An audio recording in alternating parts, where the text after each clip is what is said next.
এই গাছটি স্বর্ণলতা নাকি লুচি পাতা? আপনি এর পরিচয় জানলে অবাক হবেন। আজকে আমি আপনাদের এমন একটি ছোট্ট গাছের সাথে পরিচয় করিয়ে দেব, যেটা আপনি হয়তো আপনার বাড়ির আশেপাশে বিভিন্ন জায়গায় দেখছেন, কিন্তু আপনি এটার নাম জানেন না। আমার বাড়ির ছাদে আমি অনেক ধরনের গাছ লাগিয়ে রাখছি, যেমন ড্রাগন গাছ, আর হচ্ছে কিছু ঘাস ফুল আছে, আমড়া গাছ আছে, তারপরে এই যে কাঠগোলাপ আছে। আর একটা গাছ আছে যে গাছটা মানে সবাই অনেক নামেই চেনে। আহ, আমাদের গ্রামে অনেকে এটাকে স্বর্ণলতা নামে চেনে, কিন্তু আসলে এটার নাম কি? এই গাছটি স্বর্ণলতা নাকি লুচি পাতা? আপনি এর পরিচয় জানলে অবাক হবেন। গাছগুলা খুব ছায়াযুক্ত জায়গায়, সবুজ এলাকায় সুন্দরভাবে কোনো এক কোণে জন্মায় এই গাছগুলা।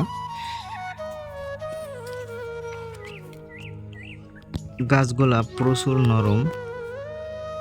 আপনারা দেখলে বুঝতে পারবেন। অনেকে এই গাছটা দেখছেন কিন্তু হয়তো নাম জানেন না। অনেকে এটাকে স্বর্ণলতা মনে করে, কিন্তু এটার নাম হলো লুচি পাতা। অনেকেই বলে এটা নাকি একটা ঔষধি উদ্ভিদ। অনেকে এটা তেল বানানোর কাজে ব্যবহার করে। এই ভিডিওতে আমি বলেছি এটা একটা ঔষধি গাছ, কিন্তু আমি বলি নাই যে এটার দ্বারা আপনি উপকারিত হবেন। আমি শিওর জানি না এটার দ্বারা চিকিৎসা করলে এই গাছটি দ্বারা কোনো উপকার আসবে কিনা। কোনো রোগের চিকিৎসার জন্য নিজে থেকে এই গাছটি ব্যবহার করবেন না। ভিডিওটি ভালো লাগলে অবশ্যই লাইক কমেন্ট করবেন আর বন্ধুদের কাছে শেয়ার করে দেবেন।